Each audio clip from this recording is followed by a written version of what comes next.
So to continue the story that we started yesterday about me going down to the Bourbon Trail, which I'm not sure if I mentioned it yesterday, but that was the first time I'd ever been to the Bourbon Trail.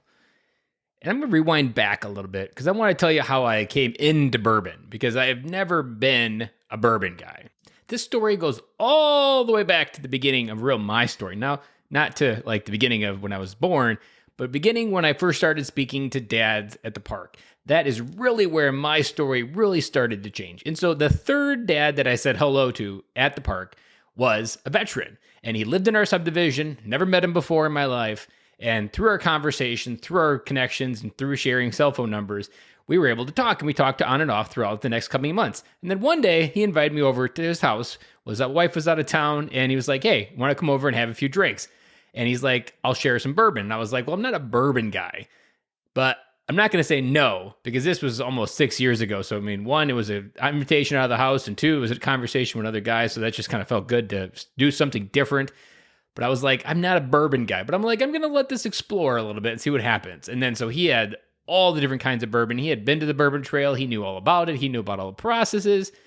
And man, did I know nothing about bourbon. Part of my life is people often say, Ben, how did you not know that? How did you not know this? And I'm like, I don't know how many times I got to tell you, but I kind of grew up under a rock. I did not grow up knowing a lot of the things with the music and TV and movies. Like I was just not there. We didn't have cable. I lived on a farm. I only had a few friends that came into my life to tell me how life was going on or what was really going different. And so that was really my world. I mean, a joke that I often talk about is I didn't have my first Chinese food till I was 18 in Camp Lejeune in North Carolina. But I digress.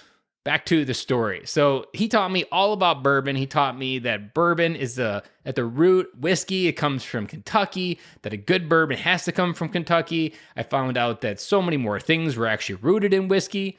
I mean, this is 30 years old and I'm just now learning about this. And even this is past the time in the Marine Corps where drinking is not something we shy away from, but we're always drinking beer. And we're not really worried about the craft of beer. At that point, you're just worried about drinking beer.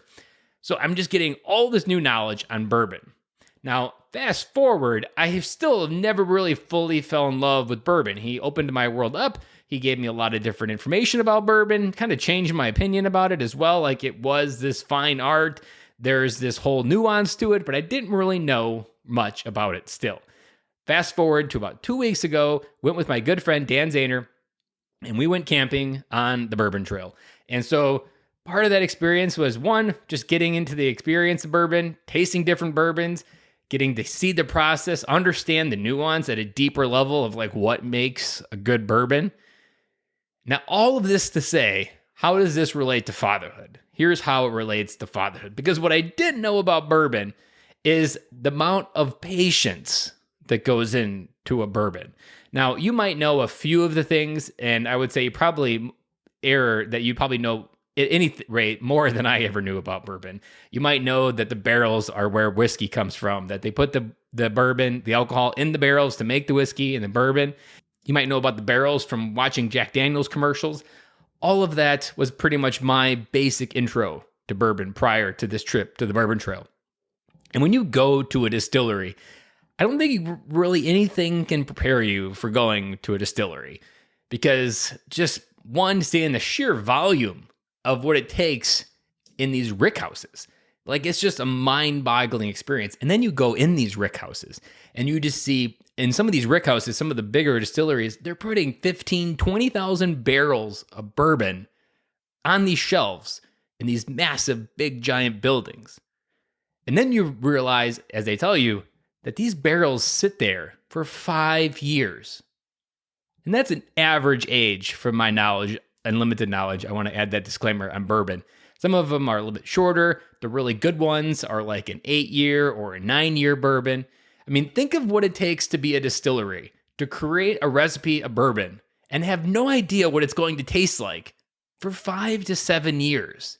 We actually visited one of the bourbon distilleries that's brand new. They've only been open in operation since 2017.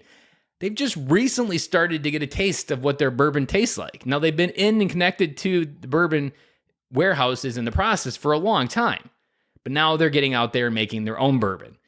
And just to be able to witness for 5 years, you got to be patient to know that what's in this barrel takes time. And that every little nuance between the weather, the way that the sun hits the building, the temperature variations, all of these things affect the bourbon. Now, this isn't actually the first mind-boggling statistic, because this is pretty already mind-boggling. But then you find out that the actual barrels have to sit outside at the barrel manufacturers for 2 to 3 years being exposed to the elements. And you drive by one of these, and it's just massive piles of wood. It's kind of shaped a big cube, and it's just out there in the weather for 2 to 3 years, just sitting there. And then it gets connected to the story of the whiskey and the bourbon and the alcohol to turn into the bourbon that you know. So now you're almost talking a 10 to 12-year process to produce just one glass jar of bourbon. And why is this important? Because patience, and just understanding as fathers that what you're doing takes time. There is not a one conversation and you've solved this problem. That is the one dichotomy of work where you can sometimes have a conversation at work and sometimes, mostly, that problem is taken care of. But with kids, patience, repetitivity, repeating some of the same words until they sink in. Because the biggest thing you have to understand is the maturity of a kid to understand sometimes the words that you're saying is completely different. And that's what you always need to remember is when you're talking to your kids, understand that it takes patience. It takes repeating. It takes remaining calm through this and understanding that what you're doing is an 18-year process and you're not going to understand how the outcome is going to be affected in one conversation. And so it's going to take time. And so with that, remember, patience, just like a good bourbon, are two things that will help you predict whether you're creating something great on the other side. And I'll be back again for one more bourbon story with you tomorrow.